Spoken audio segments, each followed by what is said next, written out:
তো বলতেছে এই বইটা হচ্ছে তোমার সংবিধান, তুমি জান্নাত চাও? কে জান্নাত চায় না বলেন তো? সবাই জান্নাত চায়। এখন আমরা যখন এই টক শো বিভিন্ন জায়গায় বলি যে আমরা আল্লাহর বিধান কেন মানতে চাই, কেন আমরা ইসলামকে এই দেশে বা এই জমিনে কেন আমরা এস্টাবলিশ করতে চাই, কারণ আমরা জান্নাত চাই, সঙ্গে সঙ্গে কথাটা আসে তুই তো জান্নাতের টিকিট বিক্রি করতেছিস। তাহলে জান্নাতের টিকিট বিক্রি করা একটা ব্যবসা। আচ্ছা, এবার আপনাদেরকে, কারণ আপনাদের তো সব মুখস্থ, আমি একটা আয়াতে নিয়ে যাই। আয়াতটা হচ্ছে 111 সূরা তওবা। আমি বাংলাটা পড়ি, আরবিটা না পড়ি। নিশ্চয় আল্লাহ মুমিনদের কাছ থেকে তাদের জীবন এবং সম্পদ জান্নাতের বিনিময়ে ক্রয় করে নিয়েছেন। আল্লাহ বলতেছেন আমি নিজে ব্যবসা করতেছি তোমার সাথে। কিসের সাথে? তোমার সাথে। কিসের বিনিময়ে? তোমার জীবন, মানে জীবন মানে হচ্ছে জিহাদ করতে হবে, আর সম্পদ মানে সম্পদ ব্যয় করতে হবে। কিসের জন্য? ইসলাম, এখানে রাষ্ট্রীয় ধর্ম ইসলাম কায়েম করার জন্য। তার বিনিময়ে তোমাকে কি দিব? জান্নাত দিব। তো ব্যবসার কথা আল্লাহ শিখিয়ে দিলেন, আমি সে কথা বললে আমি হয়ে গেলাম দোষী। যার মানে এখান থেকে একটা জিনিস শেখার আছে। সেই শেখারটা কি? আমরা যত কথাই বলি, সারা পৃথিবী আজ দুই ভাগ।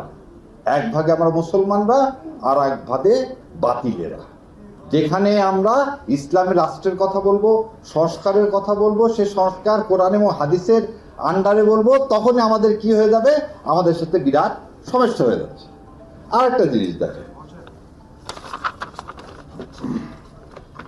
সূরা আল ইমরানের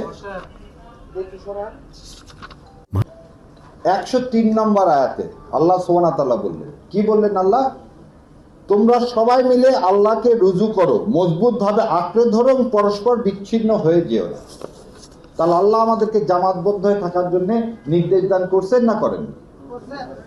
সেজন্য জামাতবদ্ধ হয়ে নামাজ পড়ি, আমরা দাওয়াতে কাজ করি জামাতবদ্ধ হয়ে।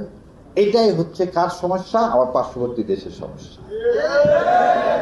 কারণ আমরা মৃত্যুকে ভয় করি না, আর যারা দুনিয়াকে চায়, সন্তান সন্ততিকে চায়, তারা পৃথিবীতে আঁকড়ে ধরতে চায়।